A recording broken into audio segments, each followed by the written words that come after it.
get this cut. I have to cut the swallowtails. We have to do this all by hand. We're going to start out about 10 degrees and come up just a little bit as we come to the tip. You have to, no square wood will hold finish, and it's the first to break. So we're easing these edges. It also gives you a nice dainty profile. So I'm going to cut these all by hand.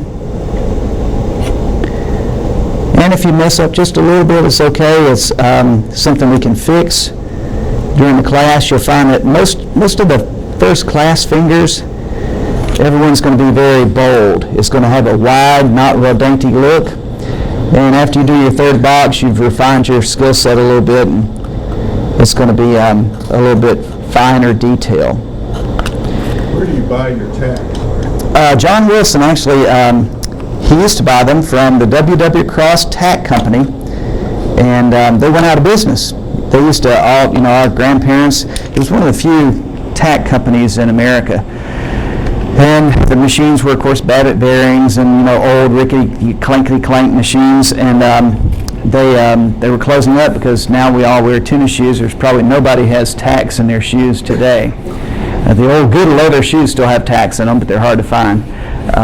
So he bought the machines, and now I buy those from John Wilson. He owns the machines. He rebuilt them, and I ordered 4 ounces of these 1.5 tacks last night. And they're going to send them out. They do their business in the old-fashioned way. He is not a shaker, by the way. He's actually a Purdue University, was a Purdue University professor, if I'm not mistaken. His wife is a medical doctor. But they send them out. They send you an invoice on the box.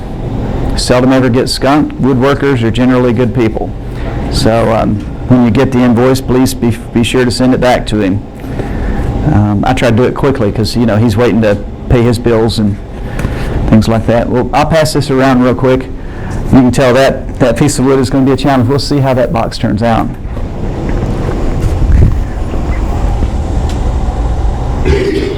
And the same with the lid. We're going to determine the inside and the outside quickly. And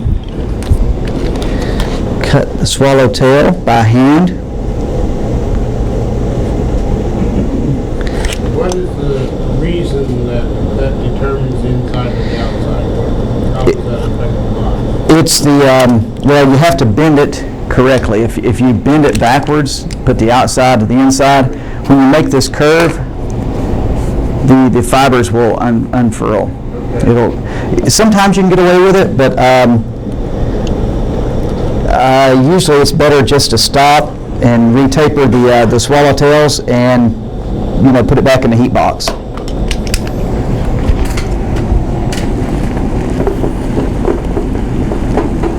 We're still trying to get this working. I'm still recording, so it will be available if you want to watch it later on the recording. We did. We're doing that now. That great thing we're doing. Big grade of the church. Yeah, it's good. Up in the cabinet. Yeah, we did that too.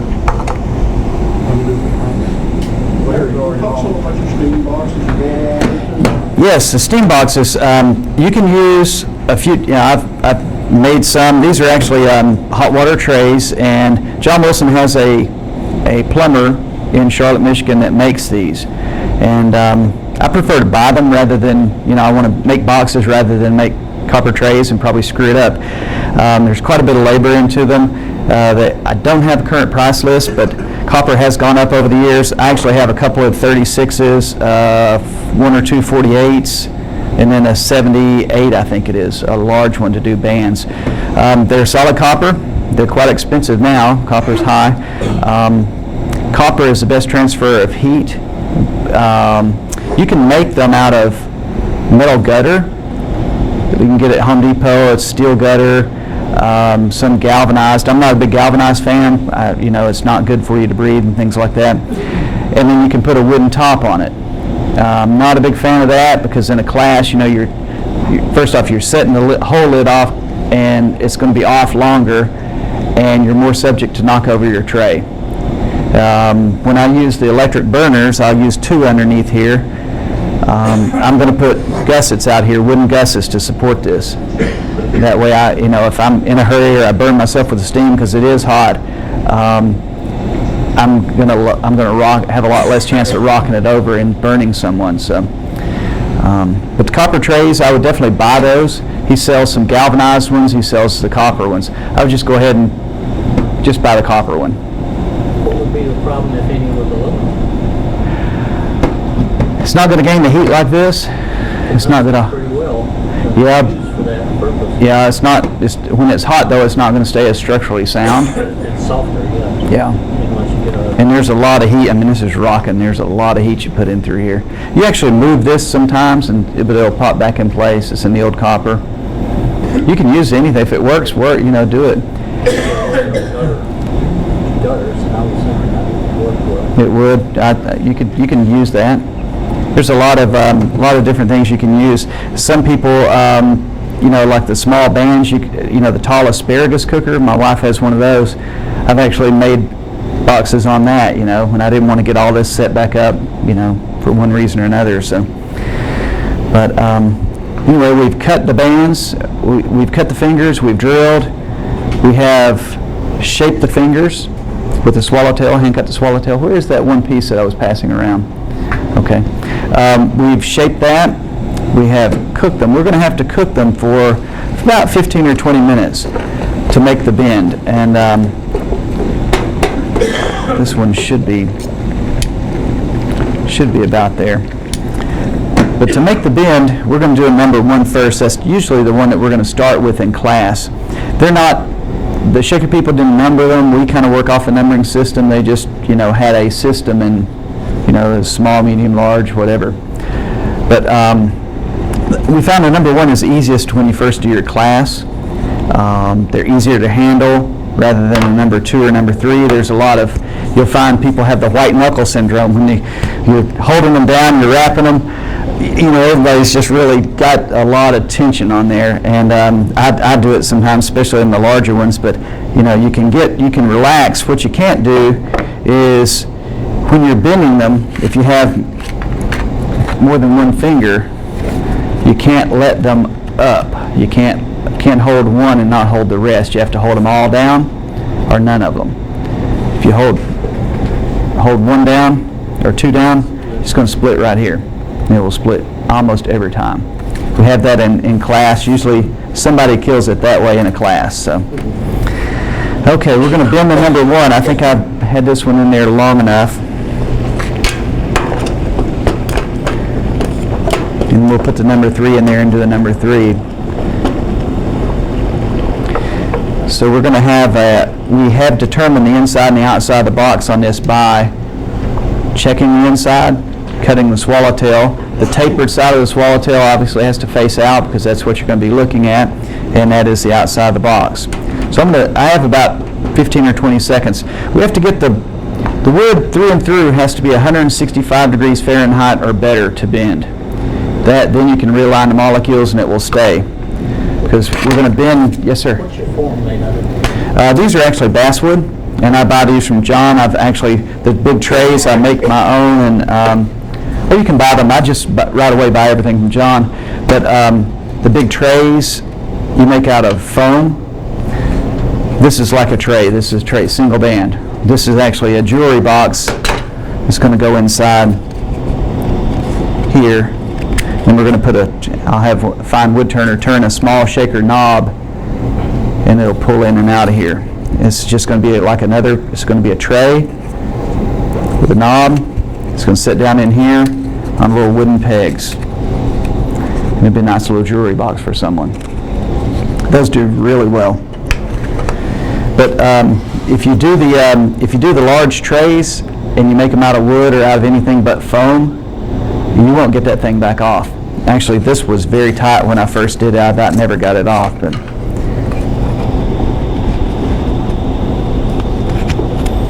it's not now. But when you swell the wood with heat and also with water, the fibers get really big and they stay that way for a while, and you won't get it back off that form. It actually condenses down, and you'll fight it getting back off the form. It's a lot of fun, though. The tray classes do well. The tray classes are fun. With wax you have something like that? Or No, then you have wax on your wood. So I ask everyone, when you're using the moving tools, if you don't feel well, don't use them. Go back, go sit down, go do it later, or come back tomorrow. Too much to lose. Also, when you're using a belt sander, work in the direction of the wood. This will get you hurt. You might actually get your finger up underneath the stop. But if I'm working with this belt sander, I'm going to stand this way. You saw me when I was doing the spatulas, or the fingers. I'm working from this side down. My fingers are pointing that way. Never pointing this way. You're asking for a lot of trouble. It is only a belt sander, but you're asking for a lot of trouble. You'll take the hide right off your fingers. I remove all fraternal rings, wedding band. Real expensive now. So let's bend the box. We're going to bend to number 1. Once I get it bent, I'm going to make my mark on the bands so I can realign it once I drop the core out. Make my mark, come over here and do put my tacks in. And I'm going to need to come right in here to do that. Put my tacks in, and then I can relax. I'm going to put shapers in it, top and bottom, just like this. That's where it's going to dry. At that time, I need to make sure my tacks make sense. Are they lined up? Are they too far forward, too far back? I want it to be a presentable box. They don't have to be all in line with one another because that would look awkward with the different sizes.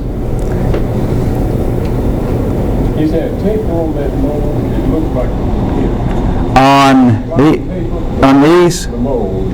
on this. Yeah, the No, sir. It's a 90-degree square. Yeah. Yeah, 90 degrees square. These are on 10 degrees. Why are you using basswood? It's light and it holds its shape, doesn't expand because it's pretty stable. Basswood, pine, things like that are very stable. Red oak is one of the most unstable, and it's very heavy. So this is 1.5 pounds a foot. Red oak is 3.4. So, okay. I'm going to bend, and that is hot, by the way. Got just a, and you never have any problems unless you're demoing on camera. Yeah, the camera's up. I'm recording the Yes. monitors. Okay. I've made my bend. I don't really care if it's lined up perfectly or not because I can move it in just a moment. Make sure I have a nice tight wrap. It's amazing that you can make this piece of wood that won't bend do that. And all the molecules were above 165 and we realigned them. Now we want them to stay that way, so we have to put them in a shaper, put the tacks in, put them in a shaper and let it dry for at least 4 hours in front of a fan. I prefer overnight if I can. Then I can release this core and I'm done with that. And I'll line my mark back up.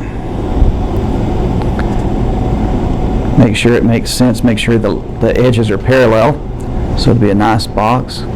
So the steaming makes the captive water and the free water the same, I guess, and then when you dry it out, it's the same within it? Is that how it works? We induce moisture as well as temperature into the wood and get it all above 165 and make it nice and wet, and then it's pliable. And it's kind of leathery, you know, when you mess with it. But now it's cold, very cold, so it's gassing off. And it's funny, it's like I just took it out of here and 30 seconds later it's very cold. So its condensation is reacting and it's taking off. So it's going to be a pretty nice little box.